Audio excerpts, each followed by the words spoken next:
Hello বন্ধুরা, আবার নতুন একটা ভিডিও তোমাদের সকলকে স্বাগত।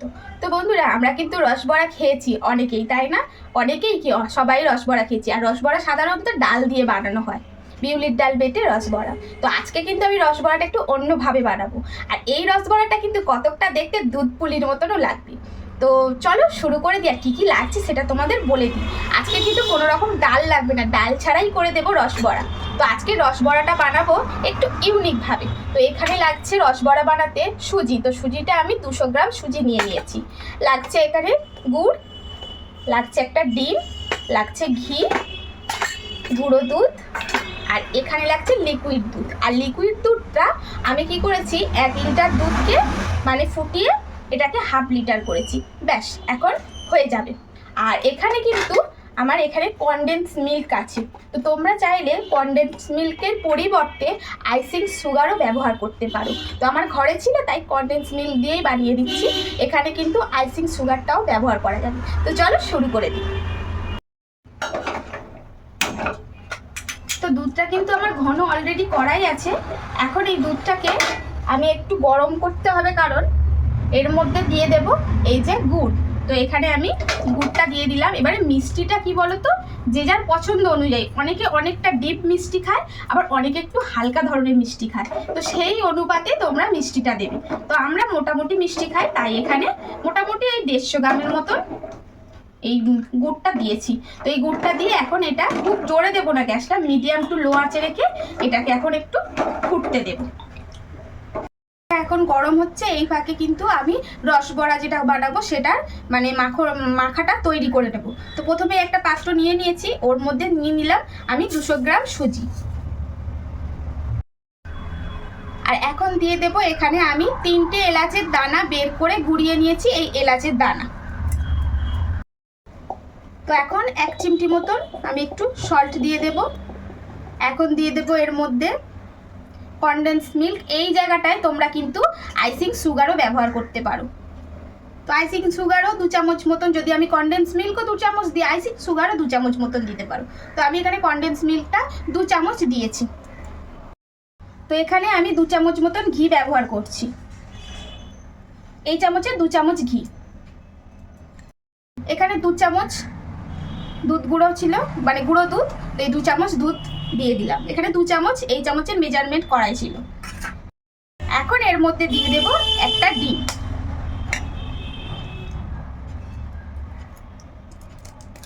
তো 200 গ্রাম সুজির জন্য আমি এখানে একটা ডিম ব্যবহার করেছি। তোমরা যখন বেশি কোয়ান্টিটি করবে সেই মতন করে এর মধ্যে দিয়ে দেবে। তো এখন কিন্তু এটাকে আমার ভালো করে মাখতে হবে। তো এই যে এটাকে ভালো করে এটাকে চটকে চটকে মাখাতে হবে। তো বন্ধুরা, এবারে একটু হাফ চামচ মতন, হাফ চামচ না, একদম মানে অল্প 4 ভাগের 1 ভাগ 1 চামচের একটু বেকিং সোডা দিয়ে দেব। তো বেকিং সোডাটা দেওয়ার পরে এখন এটাকে ভালো করে মাখবো। তো মাখাটা এইভাবে হয়েছে। আর তোমরা এই ক্ষেত্রে যদি ভাবো যে আমাদের কম হবে, তখন কিন্তু আরেকটা ডিমও দিতে পারো, পারলে এরকম ঠান্ডা দুধও দিতে পারো। তো আমি আর ডিম দিইনি, আমি কিন্তু এখানে ঠান্ডা দুধ একটু দিয়ে দিচ্ছি। তো এইভাবে মাখতে হবে কিন্তু এটাকে খুব শক্ত মাখলেও কিন্তু হবে না। তো এখন এইভাবে এটাকে মাখতে হবে। একটা থিকনেস কোয়ান্টিটি আনতে হবে, যে একদম শক্ত না আবার একদম ডালে নরমও নয়। তো কিভাবে মাখছি তোমরা দেখো। তো তোমরা চাইলে দুধের পরিবর্তে আবারও এখানে ডিম ব্যবহার করতে পারো। তো আমি একটা ডিমই দিয়েছি, আর ডিম দিলাম না, তোমরা চাইলে দিতে পারো।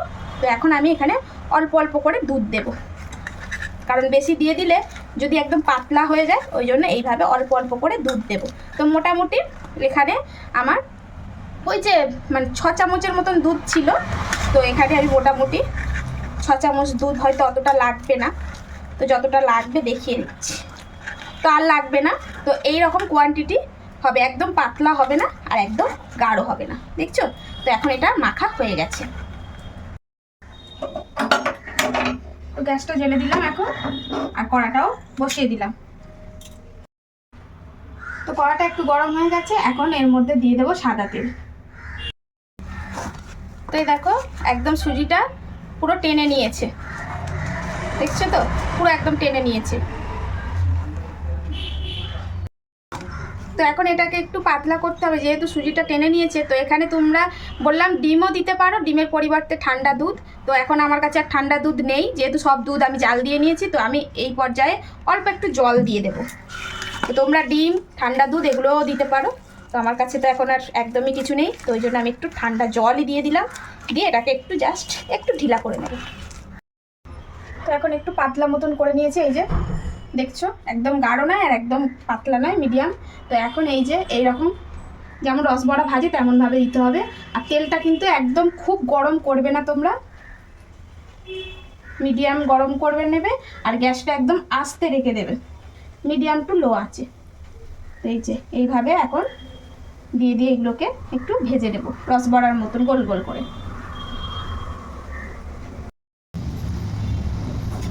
তো এগুলোকে খুব বেশি একদম কড়া করে কিন্তু ভাজবো না, এরকম হালকা হালকাই ভাজবো, ঠিক আছে? তো এই যে এখন এই যে ডাইরেক্ট এই তেল থেকে এরকমভাবে ছেঁকে নেব তেলটা, যতটা পারবে তেলটাকে একদম ছাকার চেষ্টা করবে। তো এইভাবে আস্তে আস্তে করে একটু ধরে থাকলে সাইডে সমস্ত তেল কিন্তু একদম বেরিয়ে যাবে। তো এইভাবে, আর এটাকে একদম ডাইরেক্ট এই দুধের মধ্যে দিয়ে দেবো। আর দুধের বাটিটা আমি একটু চেঞ্জ করে নিয়েছি, কারণ ওই বাটিটা একদম মানে ছোট মতন ছিল, তো একটু খেলানো জায়গায় দিলে এগুলো ভালো করে ভিজতে পারবে। তাই আমি ওই বাটি থেকে একটু বড় বাটিতে ঢেলে নিয়েছি। আর দুধটা কিন্তু গরম আছে, তোমরা দেখলেই বুঝতে পারবে, সাইডগুলো ঘেমে গেছে আর এখনও দুধে থেকে কিন্তু হালকা ধোয়া উঠছে। তো এই পর্যায়ে কিন্তু দিতে হবে, একটু গরম থাকা অবস্থায় দুধের মধ্যে দিলে এটা কিন্তু চট করে একদম নরম হয়ে যাবে। তো আমি বাকিগুলো আবারও ভেজে নিচ্ছি। তো এখন বাকিগুলো আবার ওই একই পর্যায়ে গ্যাসটা একদম আস্তে রেখে দেবো, একদম গোল গোল করে দিয়ে, যেমন মানে ভাজে রসবড়া, তো ওইভাবে দিয়ে এগুলো আবারও ভেজে নেব।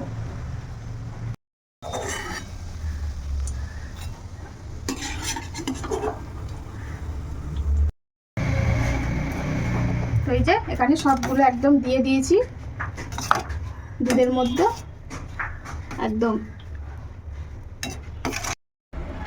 তো একদম সুজির রসবড়া রেডি। আর এটাকে না মানে বেশ খানিকক্ষণ ধরে ঠান্ডা করতে হবে, যেহেতু গরম আছে। ঠান্ডা করার পরে এটাকে ফ্রিজের মধ্যে রাখার পর মানে রেখে দিতে হবে। তারপরে যখন ঠান্ডা হবে তখন কিন্তু খেতে এটা দুর্দান্ত লাগবে, গরম গরম মজা আসবে না। এটাকে একদম ঠান্ডা করতে হবে, তারপরে এটাকে খেতে ভালো লাগবে। তো তোমাদের এখন একটা দেখাচ্ছি, এই দেখো এখনই কিন্তু বেশ বড় বড় হয়ে সব ফুলে গেছে, দেখছো তো? এই দেখো। তো একটু এটাকে সময় দিতে হবে, ম্যাক্সিমাম 5 ঘন্টার মতন এটাকে যদি তোমরা রেখে দাও ঠান্ডা অবস্থায়, তো এক্ষেত্রে এগুলো আরও ফুলে যাবে আর খেতেও খুব সুন্দর হবে। দেখো কিভাবে নরম হয়েছে তোমরা দেখতে পাচ্ছ তো? এই দেখো চামচ দিয়ে ধরছি, এটা কিন্তু কেটে যাচ্ছে পুরো। এখনই এরকম হয়ে গেছে মানে দেওয়ার সঙ্গে সঙ্গে। আর এটাকে যদি আরও খানিকক্ষণ রেখে দিই তাহলে কিন্তু এটা আরও সুন্দর হবে। তো এই অবস্থা। তো বন্ধুরা কেমন লাগলো প্লিজ কমেন্টের মাধ্যমে জানিও। আর ভালো লাগলে একটা করে কিন্তু লাইক দিতে তোমরা ভুলো না।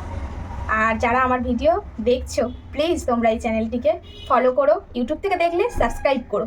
তো আজকের মতন আসি, দেখা হচ্ছে নতুন কোনো ভিডিওতে। ততক্ষণের জন্য সবাই ভালো থেকো, সাবধানে থেকো। আর প্লিজ কমেন্টের মাধ্যমে অতি অবশ্যই জানিও কেমন লাগছে।